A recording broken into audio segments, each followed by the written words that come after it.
Ok, leitores do Portal de Notícias, nós estamos aqui hoje no Caboclo, na casa do nosso querido Manuel, né? E hoje vamos contar um pouquinho da nossa história, um pouquinho da nossa trajetória nos tempos de criança, nos tempos da nossa adolescência. Está aqui entre nós nosso querido Dandan, né? O Genilson, nosso amigo Manuel também, né? E cada um vai falar um pouquinho da sua história, né? O Dandan, principalmente, que está aqui entre nós, né? Ele tem uma trajetória grande na sua jornada, né? Os tempos de criança, ele aproveitou bastante o tempo da infância, né? Diferenciado dos dias de hoje, né? Que, na verdade, nesse século, muitos dessa geração não sabe realmente, né, Manuel? Né? O que era um jogo de gude, o que era uma brincadeira de latinha, um carro de madeira, né? Então, tudo isso é algo que nós iremos trazer aqui à tona para você, telespectadores, passar a conhecer um pouco da infância, da geração dos anos 80, anos 70, né, ano 2000, né, uma geração que nós atravessou e nós temos orgulho hoje, né, de dizer verdadeiramente tivemos uma infância no nosso tempo de criança. Boa tarde, meu querido, fica à vontade. Boa tarde, Beni. Boa tarde, nosso amigo Manuel, nosso amigo Genilson. Primeiramente, quero agradecer a Deus pela oportunidade que eles nos dão, né? Estarmos aqui hoje vivendo o início de 2024 com saúde, com paz, né? E vamos aqui falar da nossa juventude, coisa essa hoje que a gente não vê mais do nosso jovem, né? Eu lembro que na minha caminhada tinha o Colégio Cenecista, que ali, eu acho que todos que passaram por ali tem uma história para contar daquele colégio. E comigo não foi diferente, né? Ali, se eu for parar para contar aqui as aventuras, essa brincadeira que a gente brincou ali, dos amigos e tudo mais que a gente tem até hoje guardado, são muitos amigos e são muitas emoções vividas. Tem um sítio também hoje que eu acho que muitos não sabem que ali era um campo de futebol de Albradesco hoje, né? Um lugar ali que a maioria desses meninos hoje da minha geração, todos passaram por ali jogando bola, né? Enfim, a minha vida é isso aí. Passar para o meu amigo Genilson. Boa tarde, internautas. Também eu tenho que compartilhar essa informação, né, de que a nossa juventude realmente foi uma juventude que a gente soube aproveitar bem o nosso tempo, porque as brincadeiras a gente fazia se movimentando, participando. E hoje, praticamente, né, as brincadeiras de hoje é só a internet, né? O menino fica ali parado, não se movimenta. E aí havia mais interação.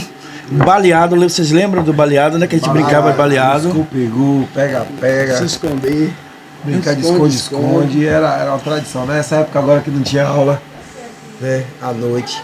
A gente brincava de bola para arrancar o couro do pé. Cabeça do vôlei. Baleado. Era vôlei, né? A gente brincava na rua e não tinha o fluxo de carro que tem hoje. A gente tá até comentando sobre a nossa rua, a rua João Lizia de Melo, que aquela rua, a mãe da gente dava um grito quando a gente saía de casa, dava um grito que a gente estava a mais de 2 km e gritava, ô Manuel! Aí a gente só ouvia o eco de longe. E hoje em dia não tem condição mais de fazer isso, né? Porque os quintal tudo murado, né? As pessoas tudo um distante do outro, né? E além de tudo a falta de confiança, não tem mais aquela inocência, né? Eu acredito que é por isso que as pessoas estão fugindo para a zona rural, para tentar resgatar um pouquinho, para ter o privilégio de fazer seus filhos viver um pouquinho do que a gente viveu, né? Eu mesmo aqui, Deus me deu a oportunidade de ter um sítio aqui na roça, e eu estava olhando que minha filha já está com 11 anos. Eu queria que ela tivesse mais nova. Meu filho mais velho está com 19. Eu queria que ele estivesse mais novo para poder ver, para poder brincar um pouquinho, para poder a gente ter a oportunidade de ter um pouquinho mais de contato com a natureza, porque a gente tem visto, né, que poucos são as pessoas que têm esse privilégio, né? Alguém aqui já empinou a raia? Demais. Qual foi o momento mais difícil na hora que você empinou a raia? Você corria muito para pegar uma raia? O que me queria saber, Manuel, que mistério é que o cara tinha que correr. Benilton, eu passei por uma situação com um amigo que até hoje eu não esqueço. Rapaz, tá eu lá na maior adrenalina com a raia, tinha fazia um tal de dentinho na linha. O cara ia, pegava a linha lá e mordia. Sabotagem, né? E aí, maluco, quando eu tô empolgado que eu dei a linha na pipa, A pipa velha aí alinhou. Meu amigo Neto de Nani, nunca esqueço disso. Nunca esqueço. Rapaz, falando sobre a raia, a gente, e Dandão instante falou sobre o sítio, né? Que hoje em dia, se a gente falar o sítio, as pessoas não sabem nem o que é. Mas o sítio era aquela área que delimita ali do Bradesco ali, né? Começando ali onde é o Bradesco hoje, que tinha um pé de saputi ali, conhecido. Isso. Tinha um pé de saputi. Tinha um pé de saputi. E vai até ali onde é o cemitério. E aí, no fundo daquelas casas, que começa ali no fundo do cemitério, ia delimitando lá até onde era Neco do Porco. Isso. E Riachão. E subia aquelas casas da rua do Riachão e a rua da rua Góes Calmon. Aquela área ali no fundo ali, até hoje está lá. Eu acho que é o lugar mais preservado que existe até hoje em São Felipe, porque desde quando a gente parou de andar ali, nós deixamos de ser criança, deixamos de ser adolescente, o pessoal não explora como a gente explorava. Ali tinha campo de futebol, a gente empinava a raia, a gente, uma época dessa, caju, quem chegasse mais cedo para tirar caju, manga, porque era um quintais que foram abandonados, que o pessoal veio para perto da pista, que o dono, os arrendeiros saiu, ficou o espomar, né? E aí a gente aproveitava, porque o pessoal criava gado, e os donos moram em Salvador, e aí todo mundo aproveitava. Eu acho que em São Felipe, aqui quando o pessoal vê isso aqui, se Benilton for publicar isso aqui, pode comentar aí, todo mundo teve uma história ali. Quem de São Felipe não tem uma história naquele fundo ali? História de aventura, até muita gente conta história de amor, né? História de aventura e de amor. Mas, na verdade, no nosso caso foi a infância, né? Então, o que acontece? Teve uma época, voltando à questão da pipa, que tinha um cara chamado Luizinho, um irmão de Vando, que era o empinador de arraia da época, né? Que é um cara que tinha um convivência em Salvador, porque essa negócio de arraia era de Salvador, né? Então ele sabia as manhas de como empinar. Tinha Valdesign, né? Que antigamente era conhecido como Val de Furico, né? Ele não gosta que fale mais disso não, mas é Valdesign mesmo. Ele era um dos maiores empinadores. E esse tal de Luizinho ficava lá em cima de um do cemitério e a gente ficava mais embaixo, porque qualquer arraia que soltasse, qualquer arraia que pocasse fosse cortada, né? Ia pra lá e a gente pegava. Aí ele já tava quase perto de acabar, já tava dando umas 4 horas da tarde, ele já tinha cortado muitas arraias. Eu peguei uma linha de anzol, botei num periquitozinho e botei uma linha temperada. E aí fiquei lá embaixo, né, empinando. Rapaz, ele veio com a raia, descia, que vocês sabem que a raia ela tem um jogo, né, que ela vai descendo, ele veio embaixo, né? Não tinha muita linha, ele veio pegar meu periquito embaixo. Quando ele veio, eu puxei. A minha linha não cortou porque tava com a linha de anzol. Eu botei 2, eu usei uma estratégia. A linha de anzol não cortou e a linha a linha que tava temperada cortou dele. Oxi, na hora que caiu essa raia desse cara, velho, foi como se ele tivesse vencido todas as lutas e a última ele perdeu. E a galera Golias e Davi. Aí a galera deu atrás pra querer essa pipa e aí todo mundo correu atrás e acabou quem pegou foi eu, porque eu tava perto, ninguém acreditava que eu ia cortar. E aí eu sei que eu que consegui cortar o Luizinho, depois que ele já tinha cortado bem muito de gente, usou todo, né? E aí eu consegui. Criatividade, né? E Dandan, que pode falar sobre isso, né? Os babas da vida, hein, Dandan? Futebol. É verdade. Eu só jogava como goleiro, porque eu não era bom de bola. É verdade. Ali, aquele sítio ali foi tudo, a minha infância em si, foi o sítio Cenecista ali, que foi aonde eu. Sem falar na rua, né? Que eu brincava baba na rua mesmo, de noite, golzinho. Era maravilhoso. E eu sinto falta até hoje disso, porque se tiver hoje a gente brinca também. Eu estava recordando aqui agora que a criatividade antigamente parece que era até maior do que hoje, dessa juventude, que hoje é mais internet, tudo isso. Que até no circo eu tive. Não, tinha essa questão de circo até também. Até o circo eu tive. Esse circo criou, ali na Góes Calmon, criou até um ciúme, que até um amigo que Deus levou já, meu amigo David. Criou um circo também no fundo da casa, e aí foi uma rivalidade. Eu queria trazer os artistas melhores para estar comigo, e ele também, mas enfim, a criatividade antigamente era... criatividade por causa disso, né? A gente tem um relatório, o pessoal fala, né? Não sei, não tenho bem certeza que essa banda, a banda Impacto, né? E Fabrício, começou porque aquele pessoal da rua da Serraria era uma galerazinha que tinha uma banda que é uma bandazinha que eles tinham, começaram, e aí esse Fabrício tinha mais condição, que era que era filho do gerente do banco, né? Começou a investir e tal, e aí os meninos, ele começou a pensar para frente, acho que seu Rui. Isso aí é relato que eu ouço, também não tenho muita certeza se foi verdade, que a partir disso aí que ele começou a ser, os meninos começaram a se profissionalizar, que a gente sabe, né, que a Banda Impacto começou com os meninos novos, tem até uma reportagem no Fantástico, né, quando o São Felipe era governado só por pessoas jovens, né, que era Padre Cristóvão, era Padre Cristóvão, Alvinho era prefeito, era Nino, que era vereador, e tinha a banda com os meninos tudo novinho, né? Então, isso foi foi de uma brincadeira de quintal, né? Uma brincadeira de menino, que da onde saem as grandes ideias, né, no quintal, os meninos têm habilidade. E outra coisa que eu tava falando outro dia, Dana, os meninos hoje, os pais não deixam brincar, né? A gente tem uma menina ali brincando de gangorra, porque você não pode ver, mas os pais hoje têm medo de deixar os meninos se arriscar, como se ela caiu na estante ali, caiu, levantou, sacudiu a poeira, deu a volta por cima, né? Mas antigamente a gente brincava, a brincadeira da rua era sair na mão. Brincava de sair na mão. E a brincadeira, sair na mão, quando ele falou sair na mão, né? Você brigava com o cara, daqui a pouco era amigo novamente. É que fica brincando que sair na mão era brigar, né? Porrada. Não existia Mas risco. assim, as pessoas não tinham briga. Hoje as pessoas que eu brigava antigamente são meus amigos hoje, né? Tem gente que até hoje A gente hoje dá risada, né? dá risada. Então, não tinha, hoje em dia as pessoas não têm inimigo. Hoje ninguém briga. O pessoal hoje só pensa em matar, né? E até a questão da disciplina dos pais, é claro que a gente também tomava no sapecalazinho, né? Aí, mas só tudo que isso é escondido, tudo né? isso era... Acho que isso fortaleceu o nosso processo, né, Quem nunca deu uma... de caráter, que hoje é homem sério, trabalhador. Eu acredito que... E hoje a galera, né, tem essa questão, né? Que não pode tocar a mão por direitos... Enfim, essas coisas. Na verdade, é uma geração Mas... do mimimi, né? Cheia de mimimi. A gente, hoje em dia, muita coisa não pode e tal, e aí acaba deixando os meninos com medo demais. Né? Eu ia concluir o assunto. A gente brincava que ninguém brinque hoje, né?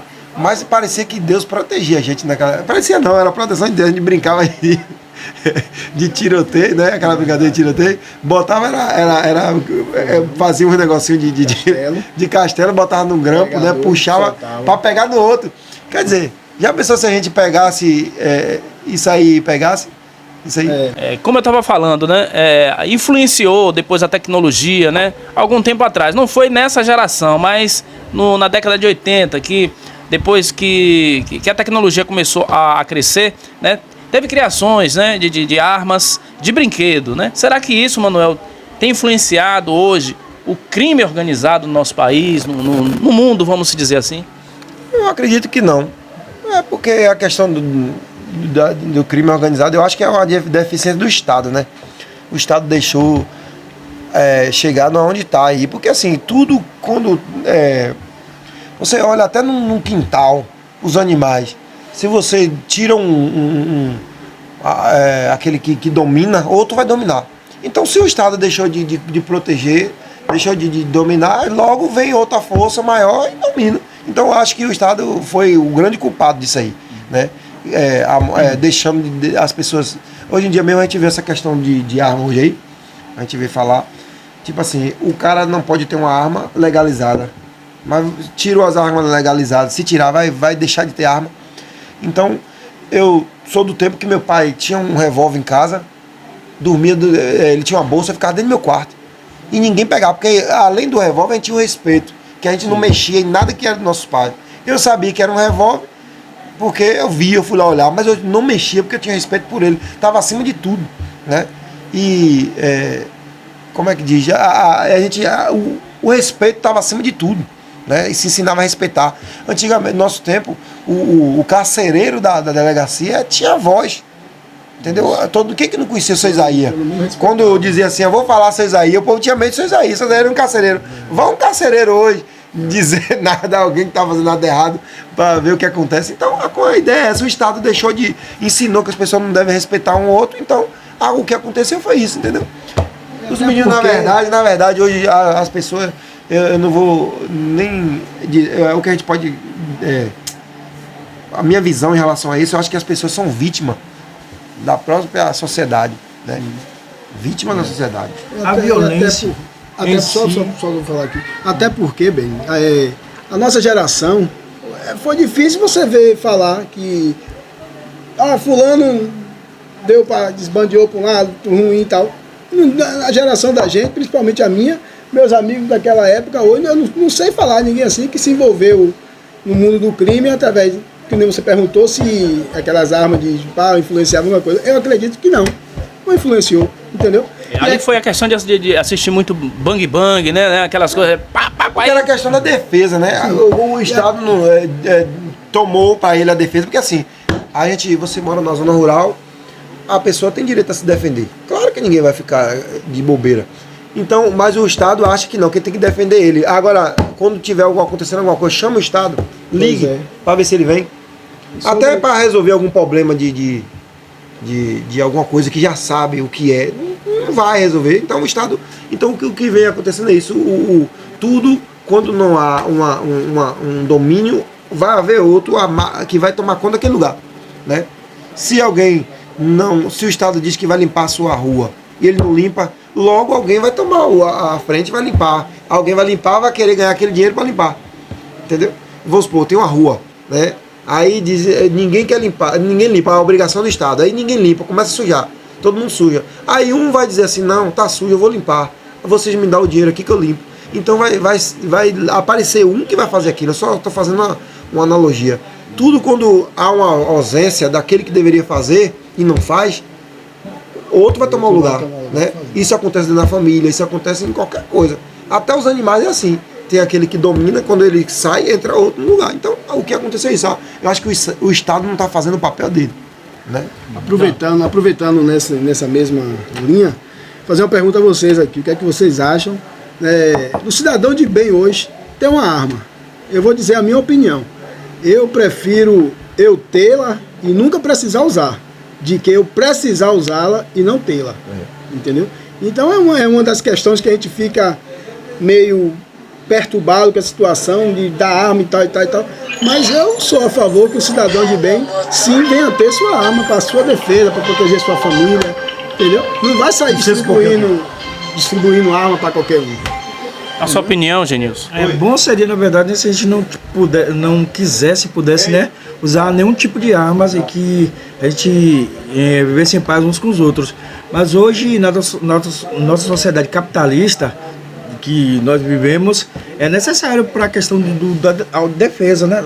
Defesa. Então, concordo realmente com o Dandan, né? Na ideia dele e de Manuel, né? Que falou que se você realmente tiver condições de ter uma arma legal em casa, enfim, é positivo.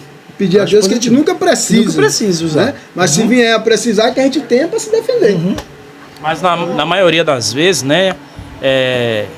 Vem o que? A questão da consciência, a questão do momento, né? Uma pessoa, ela sabendo, né, que ela tem um porte de arma legal em casa e ela vai, de repente, querer sair com essa arma, ir para uma festa, e de repente ela vai tomar a pessoa vai tomar duas, daqui a pouco ela sabendo que está com a arma na cintura e, de repente, acontece algum incidente e a pessoa sai do sério e infelizmente, acontece aí uma tragédia, né? Sim, mas bem, isso acontece hoje da maneira natural. Hoje tem muitas pessoas que vai para festa armado, que não está legalizado e que eles bebem também, que tiver de fazer, bebendo, entendeu? Essa questão é de cada um. Eu falo isso por mim.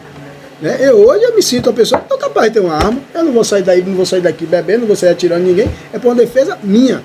Né? E quando a gente fala em arma, não é só um revólver. E quando a gente vê pessoas aí com a faca branca na cintura que tem causado o mesmo mundo de coisa aí, entende?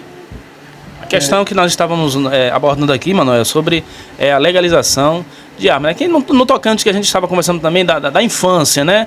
Que na época as crianças, os meninos corriam, brincavam, um se escondia, aí era um tipo de um tiroteio animado, né? Agora, no tocante ao mesmo assunto, relacionando a questão da liberação, né, das pessoas ter um porte de arma legal para se defender. Mas como eu estava perguntando ao Dandan, em relação às pessoas que saem do sério, sabendo que tem uma arma, né, às vezes toma uma cerveja, toma duas e acaba abusando, né, daquela defesa, que ao invés de se defender, ele vai atacar. É isso, na verdade, como eu falei, né, o respeito tem que estar em primeiro lugar, tinha que ter um trabalho de conscientização que é uma arma. Eu também não concordo de estar liberando arma para todo mundo. que tem gente que não pode ter uma arma.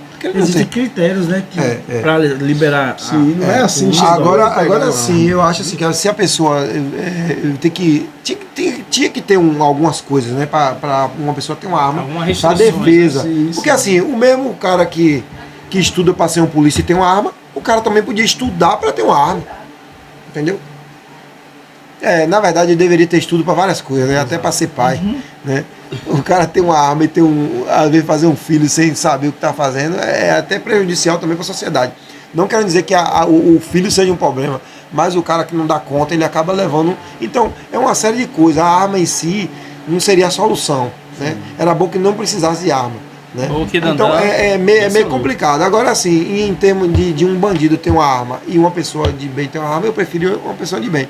Não quero dizer que a arma seria a solução para as coisas. Eu acho que a pessoa deveria ter o quê? Uma consciência de respeito, né?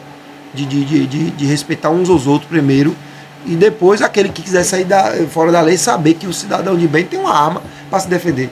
Mas isso é uma questão muito complexa, né? Muito complexa. Mas voltando ao nosso assunto da infância, né? Você fala de infância, daqui a pouco a gente vai falar de boas surras que a gente já tomou, né?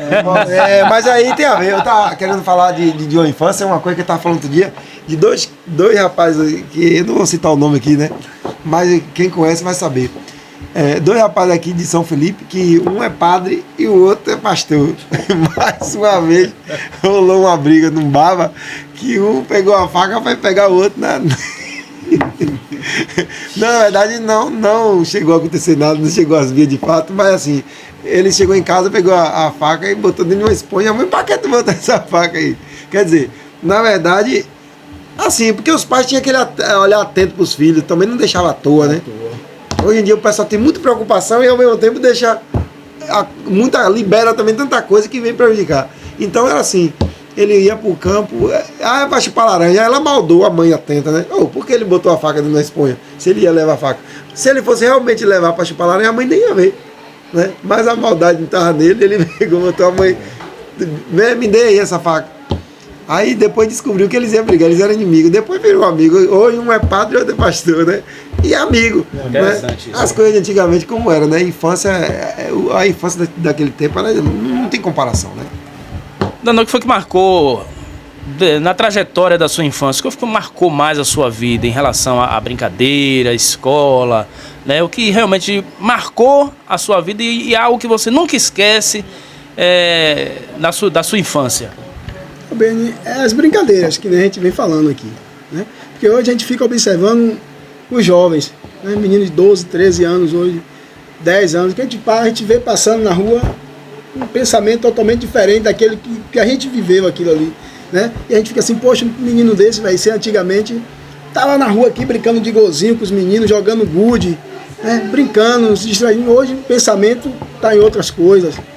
E o que é que você culpa em relação a isso? Você culpa a tecnologia, culpa a criação? Ou por que teve essa mudança? Bem, eu culpo a criação e culpo o Estado, né? Porque se a gente tem uma educação melhor, eu acredito que tudo se toma uma linha a partir do momento que a gente tem um conhecimento melhor, né? Mas daí quando a gente vê pessoas que o Estado já não oferece. Hoje em dia também as criação não é a mesma antigamente. Eu lembrei no começo aqui que o Manuel falou que antigamente Dona Maria, minha sogra e tal, a mãe dele, só gritava, parecia né? Ou a gente ouvia. Eu lembro que até hoje os meninos brincam comigo, que mãe meu ia pro cenecista, mãe ficava, ô Alain, cadê Dandan? Aquela coisa. Ô Alain, ô Dandan, até hoje, pra casa, Alain, entendeu? É aquela preocupação com a gente, os olhos estavam atentos na gente, né? Não permitia chegar a certo tipo de situações. Que hoje também a gente tem também uma situação muito complicada, porque se um filho hoje também chegar e for pegar uma criança dessa aí para dar uma correção, tem aí, nós temos o conselho tutelar aí, temos isso e aquilo hoje, porque... Ministério Público. Pois é, que um pai não pode educar seu filho, mas a polícia está aí para educar. Na verdade entendeu? A opinião da gente, que a gente acha que isso aí não... Quem mais que sabe educar é o pai, né? Eu lembro quando os nossos pais estavam conversando, né, até com visita, até com os parentes mesmo dentro de casa assim, e se a gente passasse na frente, né, A gente não passava já sabendo que, se passasse, ia ter uma conversa séria com os nossos pais, né? Não, é aquela Na questão verdade, meu só pai bastava um olhar. é o respeito. Só o olhar. A gente já entendia tudo no olhar, né? No olhar pra gente, a gente já sabia o que como se queria fosse uma dizer. hierarquia, né? Você sabia que aquela pessoa mandava, por mais que ele fosse. Às vezes a pessoa não dava nem exemplo. O pai não dava nem exemplo, mas ele era uma autoridade na casa. Né? Mas é assim, depois o menino crescia e tal, e revia aquilo que aquela infância que passou e tal, era uma boa pessoa. Era difícil uma pessoa se perder, né? Eu acho que os valores também, né? Eu acho que o que acabou com tudo hoje foi essa questão da ostentação. A pessoa mostrar o que não é, né? Às vezes a pessoa não conseguiu aquilo, não trabalhou para aquilo, foi alguém que deu a ele, e ele quer ostentar uma coisa que ele não lutou por aquilo. Eu acho que você deve ostentar o que você conquistou com o seu suor. Né? Você valorizar, né, cada centavo que você ganha e trabalhar na sua realidade. Né? E Não viver na mostrar aquilo, realidade. viver né? na sua realidade. Viver na sua realidade. E eu vou confessar pra vocês, eu fui um menino muito traquino mesmo, que aprontava mesmo. E minha mãe, lá em casa, ela não aliviava pra olha ninguém. pra ele, Aí né? tinha as histórias assim que ele levava, né? Ah, vai tomar banho agora? Ah, vai. Aí esperava, né, a gente ir pro banheiro, quando tava despreparado. Ah, Não, e ninguém corria, não. ninguém corria não tinha como correr. Senão a coisa piorava, né? Piorava, então... Minha mãe não corria, não. negócio Minha é tinha um esse. corredor assim que tinha um tanque. O tanque era um tanque e tinha um banheiro no fundo. Tinha um banheiro de dentro de casa e tinha um banheiro no fundo, que era o banho que a gente usava assim, chegava lá sujo de lama e tal. Aí ela ficava nesse corredor, passa aqui. A gente tinha que passar, não tinha bom de correr. Era igual o tronco do boi vacinado. Tinha que passar, meu irmão. Ou eu passava logo, apanhava, ia pro sangue quente, ou ia ser depois.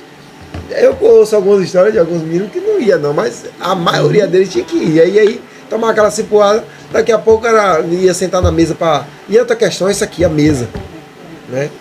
Sentava na mesa, todo mundo sentava na mesa para almoçar, era tomar café, ó. Você sentava para tomar café de manhã, né? Era de manhã, nem sempre era todo mundo, porque às vezes um estudava mais cedo e tal, mas meio-dia todo mundo estava sentado. De noite tinha que se reunir para orar. Aquelas famílias mais cristãs, eu acredito que a maioria das pessoas é cristã, que não era para orar, era para rezar. Né? Isso. Reunia para orar ou para rezar. Hoje em dia, as pessoas, cada um num canto, a gente tava falando em chamar o filho, gritar, ô Manuel, ô Dandan, ô Genilson. Hoje não. A mãe tá em casa, manda mensagem pro filho no quarto, o menino tá lá, tem quase 10 horas dentro do quarto. E o pai precisa mandar uma mensagem para ele, porque ela não chama mais o filho, não conversa mais. E muitas vezes ela leva lá e entrega a comida como se ele fosse um preso. Na verdade é um preso mesmo, né? Preso nas coisas... Preso na tecnologia. Preso na tecnologia, na verdade um vício. Aí chega lá, dá a comida ou deixa lá para ele comer. E as coisas mudaram, então isso tudo tirou. O que acabou com tudo isso foi a falta de relacionamento, a falta da mesa. Estávamos sentados numa mesa, porque ali na mesa você voltava a falar. Eu me lembro que quando a gente ia orar, a gente orava falando o defeito do irmão, tipo assim, Dandan era meu irmão. Aí eu orava e falava, meu Deus, abençoa Dandan, que Dandan tá teimoso, não tá obedecendo minha mãe. Entendeu? Tipo assim, aí falava que o irmão aprontava, vamos supor que o irmão quebrou um vaso. Oh Deus, Dandan, meu irmão quebrou o vaso hoje. Aí a mãe não sabia daquilo, aí ela ficava sabendo. O irmão usava até. Na verdade era coisa da infância, né?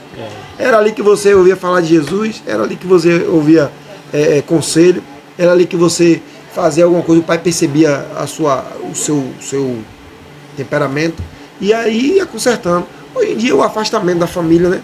Hoje em dia um jovem, não estou dizendo que eu sou contra, mas tudo leva a isso, tudo leva para o que está acontecendo hoje. Um menino novo, sem maturidade nenhuma, consegue passar no Enem ou em alguma coisa assim, um pai chega e bota em uma faculdade longe de casa, né? Ele não está ali perto, o filho está lá sozinho, vai enfrentar aquela barreira, porque tem que enfrentar, tudo bem, mas o menino não está pronto para aquilo, às vezes é influenciado por outra pessoa, e aí já sabe o que acontece, né? Verdade. Então, isso aí vai gerando pessoas com problemas sociais e tal.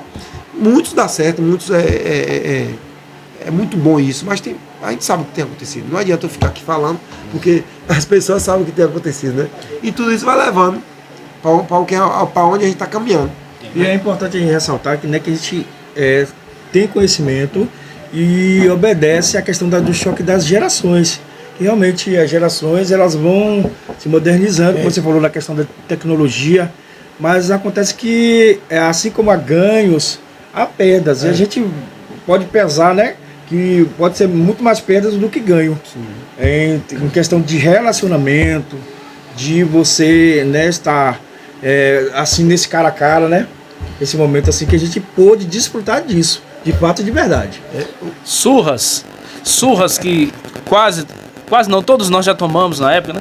E às vezes você quebrar um prato, uma xícara, pra mim era um motivo de uma surra, né? Eu já estava, a gente ia ficar na expectativa, né? De tomar uma surra ou tomar um castigo, ou ficar de castigo porque você quebrou uma xícara ou porque você quebrou um prato, né? Naquela época era muito preciosa, né? Na verdade, era os exageros, né? Não, apesar dos exageros, era muito exagerado, né? Eu não entendo até o dia de hoje o porquê que tinha que ser esse exagero, Manuel, porque, na verdade, eu acho que era uma maneira fácil ao mesmo tempo difícil de um pai educar um filho, né? Dando uma surra, colocando de castigo. Eu, sincero, honestamente, eu fiquei várias vezes de castigo. E não era aquele castigozinho de meia hora, de 1 hora de relógio, de joelhos com os braços abertos. Era uma estratégia do meu pai, né? Vai ficar 30 minutos, 1 hora de relógio de braços abertos, de joelhos, né? E isso realmente, né, apesar de ser duro na nossa infância, mas funcionou. A gente não esquece. Naquela época, né? Porque cada Olha geração... o homem que você é hoje. Funcionou. Olha o caráter seu hoje. A questão Então, do caráter que estava em primeiro lugar. Funcionou. Era o caráter em primeiro lugar e as outras coisas era só... as outras coisas era acrescentar, né? Sim. Mas o caráter do cara está acima de tudo. Hoje em dia, não. Hoje em dia o caráter é uma coisa que as pessoas não valorizam tanto o caráter, né? A reputação é que está em primeiro lugar. O cara tem que ostentar. Hoje o que vale o que você tem, né? Vale o que mostra que tem. Valorizado na sociedade. Parece que tem, não é o que parece tem. que tem.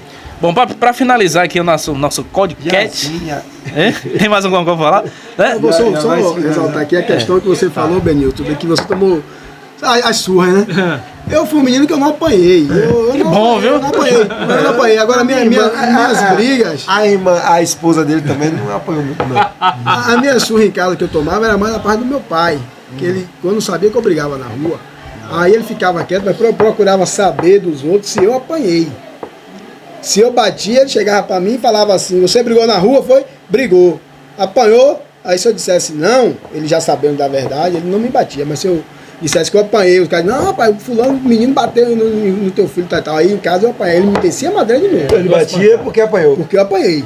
Então, E eu apanhava porque eu brigou. Não importa. Eu podia estar cheio de razão. Minha mãe não queria que eu brigasse. Na verdade, ela criava um filho para não brigar. Não brigar. Tipo assim, um filho covarde. Eu falo da vez disso que minha vida dá um livro. Dá né? um livro mesmo. E a história. Um livro de sofrimento, de infância. Mas assim, hoje em dia os meninos não aguentam esse arroz que eu aguentei, não. Aí fica logo deprimido. Porque era pau na escola. Né? Porque me cismava comigo, eu tinha que me virar. Se eu não me virasse, eu pedia a Deus pra minha mãe não saber. Se ela soubesse, ela brigava. Por que você brigou na escola? Não, mãe, não foi eu não. Você brigou, que eu sei apanhar. Mas depois, se eu tivesse certo, ela ia querer resolver. Tal. Mas eu já apanhei, ela queria resolver logo. Eu me lembro que uma vez uma senhora, eu desci pra fazer meu colega furou o pneu da bicicleta. Aí a gente foi pra Benedito de Brás fazer a força.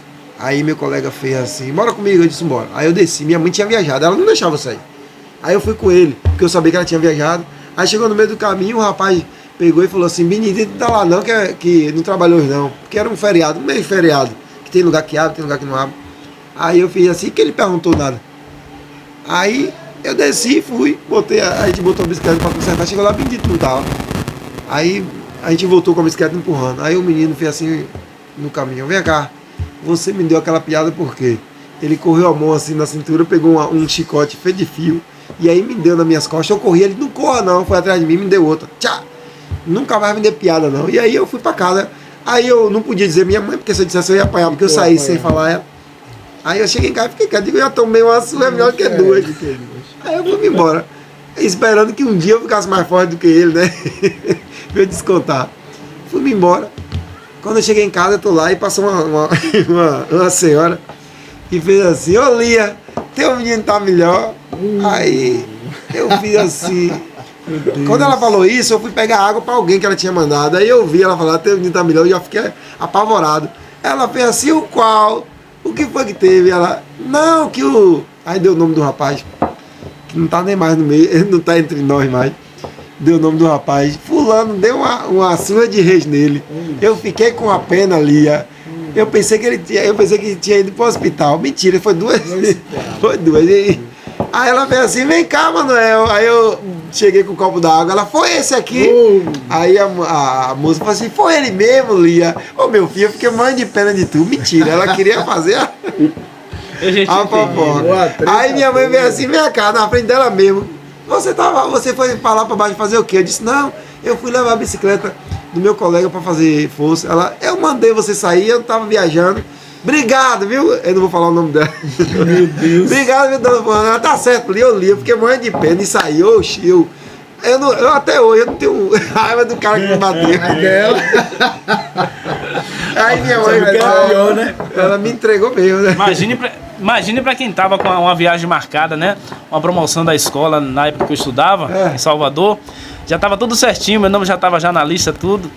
Só que 3 dias antes, tava eu e meu primo, né? Brincando, mexendo naqueles orelhão. Aí de repente eu fui atravessar a pista. Atravessei e tomei um tombo de um ônibus. E caí debaixo de outro carro. Uma pessoa viu, né? Mediante a tantas que viu também, mas uma amiga de meu pai viu, né? E eu ocultei esse ocorrido pro meu pai para não perder essa viagem. Sim. Mas quando chegou, faltando um dia, aí essa pessoa chegou lá na barraca do meu pai e falou assim, ô seu Bento, como é que tá o seu filho? Ele tá melhor tal? Aí ele mandou contando essa história. Eu lembrei desse episódio que aconteceu comigo. Sim. Aí meu pai falou, o que mesmo que aconteceu? Ah, você não soube não, seu Bento? Seu filho foi atropelado tal, né? Ele saiu correndo, tava brincando com o seu outro parente, aí atravessou a pista, aí o carro bateu, pegou ele, jogou debaixo do outro carro. Ele foi. Eles aumentam um pouquinho. Aumenta. Aí eu e as pernas começaram a tremer, falei, lá vem bomba. Aí meu pai, olha aí, você ia pra viagem, você não vai mais. Mas a diretora, ela gostava muito de meu pai, era muito minha amiga também, gostava muito de mim. Falou, seu Bento, dê essa chance de colher de chá pra ele, se preocupe não, quem vai tomar conta dele sou eu. Aí me liberou pra viagem. Mas só tu teve uma madrinha. Eu nunca achei essa madrinha, até hoje eu tô procurando. Então são fatos que ocorreram na nossa vida de infância que a gente recorda com muita saudade, muita alegria, né?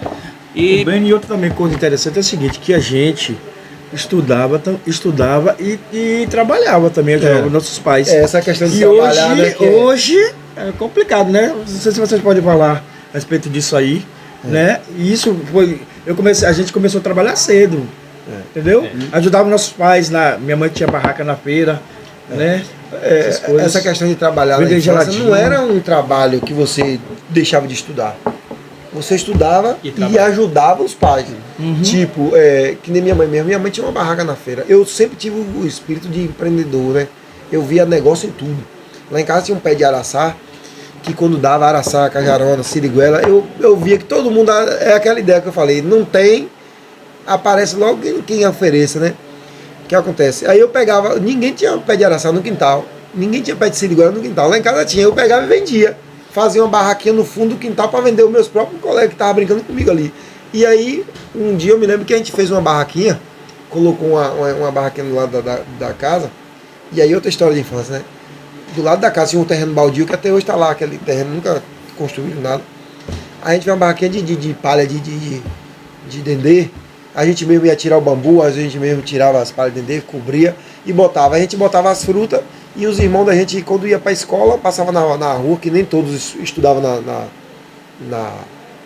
na praça.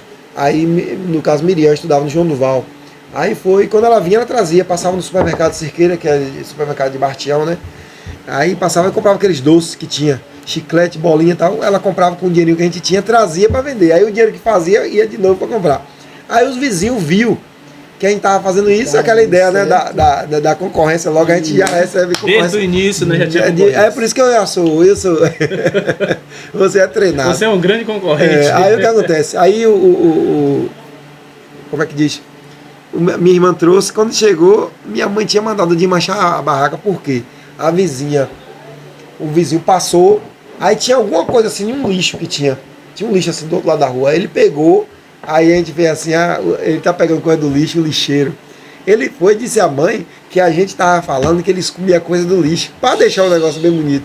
Aí a mãe veio e foi falar com minha mãe, Maria, seus filhos estão dizendo que meu filho só come coisa do lixo. Meus filhos têm o que comer em casa. Aí minha mãe foi desmancha essa barraca, porque ela percebeu que tinha um atrito, né? Tinha uma concorrência. O menino não gostava da gente, ele foi e fez essa cama. Aí minha mãe pegou, desmancha. Pode desmanchar, a gente, mãe, a gente desmancha, não tem conversa não. A gente foi, desmanchou, aí Miriam, quando chegou com os doces, a gente tinha que comer, não tinha o que fazer com o doce que estava lá, e a gente comeu esse doce. Aí depois, para minha mãe não saber, a gente fez uma barraca móvel. A gente fez uma barraca móvel. Quando ela estava no trabalho, que ela trabalhava no armazém de fumo, ela ia para o trabalho, quando ela saía, a gente. Tudo isso era geralmente no mês de janeiro. Janeiro, fevereiro, porque é a férias da gente, né? Aí eu fazia uma barraca móvel, eu botava no quintal, botava as frutas, porque tinha fruta também, cajarona, araçá, siriguela. Aí, quando o pessoal. Quando minha mãe vinha, a gente já sabia, a gente pegava, corria e botava lá no quintal. Ela deixava porque era no quintal. Mas quando ela saía, a gente chegava cá na frente da porta e botava. Aí começou botando e tirando, ela acostumou que não brigou com a gente de novo. O que aconteceu? A gente foi crescendo, foi aumentando, que depois ela fez uma barraquinha mais fixa, né? Ela mesmo. Ela fazia bolo, fazia empanada, fazia algumas coisas, botava para vender. E aí virou uma renda para a família, né? Que a gente não fazia com intenção de ter dinheiro, né? Não era pegar o dinheiro para comprar nada, para mostrar a ninguém. A gente queria só estar ali vendendo, só ter um trabalho, só fazer alguma coisa, porque via ela vendendo, queria vender também, né? Ajudava a levar as coisas para a rua, dia de sábado, né? Que minha mãe tinha uma barraca na feira, pegava o carro de mão, levava, era eu, Joel, levava para minha mãe, tinha uma barraca, a mãe de Genilson tinha também uma barraca, a gente levava para vender, né? E trazia, isso era o trabalho da gente. Hoje é o quê? Hoje a gente trabalha, não tem aquela preguiça de trabalhar, tem a rotina de acordar cedo, porque desde pequeno, como o pessoal fala, né, o cipó, você começa a envergar ele quando ele está verde, porque depois de seco ele não enverga mais, né? Então, desde pequeno, hoje em dia, existe essa questão que você não pode levar um filho para um trabalho para ensinar, né? Tem umas questões que é muito complexa, né? Naquele tempo. Priorizou muitas coisas. Tem coisa que acabou prejudicando, né? Tem um ditado que diz que onde o Estado bota a mão acaba deixando pior do que o que já está, né? Okay. O pessoal diz que é a geração dos herdeiros, né? Que na verdade só herdam dos pais. Só herdam dos pais. Aqui. Algo que queira acrescentar? Você falou em cipó aí, velho. Rapaz, a coisa não foi fácil pra mim não, viu? Cipó, se a gente for falar que vai dar um podcast só de... o cipózinho dos bons, viu? Daquele caboclo, meu amigo, depois com água de sal. O meu é cipó de araçá. Eu nunca fui pra água de sal, não. Isso aí eu confesso. Eu posso dizer que lá fui. Em casa eu bati o recorde de cipó, porque minha mãe era assim, vacilou, ela apanhava lá em casa, tinha muito pé de que a gente falou do araçá, né? O araçá dava fruta, mas também dava cipó. Ela passava aqui, tirava. A gente tinha tanto trauma de cipó, porque assim, minha mãe pegava cipó pra bater na gente. Se ela pegasse, um dia ela tava tirando pra assar uma carne. Você já achou? Ela tava tirando, ela é minha avó, e a gente tava na casa da vizinha do lado, que era tia da gente, tio da gente. Aí a gente viu ela tirando cipó. Quando viu, a gente já foi pra casa chorando, achando que ia apanhar. Chegou lá, ela começou a rir. Disse, não, a gente vai assar uma carne. A gente acabou se alegrando porque tomou a sua, né? Sua era o café da gente todo dia, porque é normal, a geração era assim mesmo. Infelizmente, a forma que eles tinham de educar era essa, né? E para finalizar, Genilson, Dandan, Manuel, hoje nós estamos aqui falando de infância, falando de acontecimentos que ocorreram na nossa geração, né? E cada um vai passar um conselho para essa geração que estamos presenciando, estamos revivendo hoje, né? Presenciando. O Manuel, começa com o Manuel, né? O que é que você daria de conselho, Manuel, a esses jovens de hoje, né? Que realmente não tiveram a oportunidade de passar pelo que a gente passou e viver a experiência que estamos vivendo nos dias de hoje? Eu observo hoje que a geração de hoje é uma geração muito imediatista, né? Que é tudo logo. E as coisas não é assim. Se você for olhar pela natureza em si, as coisas tudo é um processo, né? A árvore grandona hoje, ela não foi grandona a vida toda, ela foi uma semente, né? As florestas que existem foram sementes que foi caindo e foi se fazendo aquela configuração e depois se torna uma floresta. Os meninos hoje, ele acham que as coisas têm que ser logo, né? E até os adultos, às vezes, passam esse conceito para o jovem, e o jovem quer isso e acaba atropelando o princípio, atropelando o processo, né? Então, eu acho assim, que o jovem tem que saber, ó, nunca vão deixar, a gente não vai deixar de comer nunca. Sempre vai haver a necessidade de comer, sempre vai haver a necessidade de se vestir, sempre vai haver a necessidade sempre vai haver o frio, vai haver o calor, então sempre vai haver necessidade. E onde há necessidade, há demanda. E onde há demanda, há uma oportunidade de você ganhar alguma coisa para você sobreviver, né? Não é o dinheiro em si, é você trocar. O dinheiro é só um símbolo do trabalho que a gente tem, né? O dinheiro em si não é o alvo. O alvo é você poder ser útil na sociedade. Se eu sou um pedreiro, eu posso fazer a casa. Para quem não sabe, o cara que é comerciante vai pagar o pedreiro para o pedreiro fazer a casa. Logo, o comerciante vai ter o produto para vender o pedreiro, né, vai comprar, o pedreiro vai vestir, entendeu? O cara que faz a unha para a pessoa ficar bonito, vai. Então é um mercado. Então todo mundo tem necessidade. E aí o conselho que eu digo é isso: nunca querer começar grande, se começar pequeno, né? Mas começar. A semente que não é plantada, ela nunca vai germinar. Então você precisa se lançar, você precisa se jogar, você precisa começar. Todas as marcas grandes hoje, ela foi pequena, não começa grande. Uma marca só começa grande quando uma pessoa que começou pequeno lança uma marca já grande. Mas se você for olhar a história, a raiz começou pequeno. Então essa ideia de imediatismo hoje deixa as pessoas querer para atropelar respeito para o mais velho, né? Atropelar, questão de querer fazer as coisas todo dia um pouquinho para depois você colher. Tudo é assim, tudo começa pequeno, um dia vai ser grande. E se acontecer alguma coisa no caminho, tudo bem, porque é normal acontecer alguma coisa. Isso aí a vida é assim mesmo. Mas a gente não deve olhar pelo lado negativo, né? A gente tem que estar sempre olhando para o lado positivo. Dizer, eu não vou em tal lugar porque é perigoso. É perigoso em qualquer lugar, é perigoso na sua casa, perigoso onde você vai. Você precisa saber como é que você vai entrar em tal lugar, entendeu? E aí você indo naquele lugar, você vai começar alguma coisa. Ah, não vou fazer isso porque é perigoso, eu não vou subir aqui porque é perigoso. E os meninos hoje estão sendo criados dessa forma, com medo, né? Ou tudo de vez ou nada, porque tem medo. Ou solta de vez para fazer tudo, ou regula demais. Então, eu acho que o que a gente tem que fazer na verdade, hoje, o que tem que acontecer é o equilíbrio. É a sobriedade, né? Se bebe demais. Se viaja, se vai curte demais. Entendeu? E aí a gente já sabe como é. E aí a conta chega. Tudo gasta, né? Se é um carro, tem que ter manutenção. Se é uma pessoa, tem que ir para o médico. Tudo gasta. Então você tem que ter o equilíbrio. Equilíbrio e saber que tudo começa pequeno para um dia ser grande. Incentivar o menino a começar pequeno, né? Quando ele errar, dizer assim mesmo, eu também errei. Porque todo mundo erra, a gente somos ser humano. Se não errar, não é humano, né? Se não é humano, o barato do ser humano, de ser humano, é você errar. O barato de você ser humano é poder começar de novo, né? Então o conselho que eu tenho para as pessoas é esse: não se admire, né, com as coisas grandes, porque elas são feitas de coisas pequenas. Se admire das partes pequenas que foi formada para ela se tornar grande, né? É isso aí. Dandan.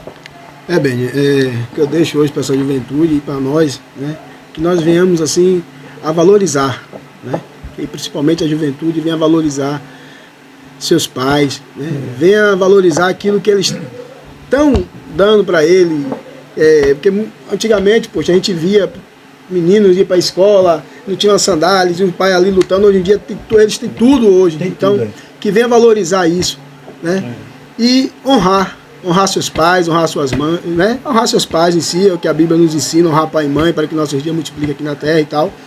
Então esse é um dos conselhos, né, que eu deixo para essa juventude aí, que venha valorizar e honrar seus pais, né?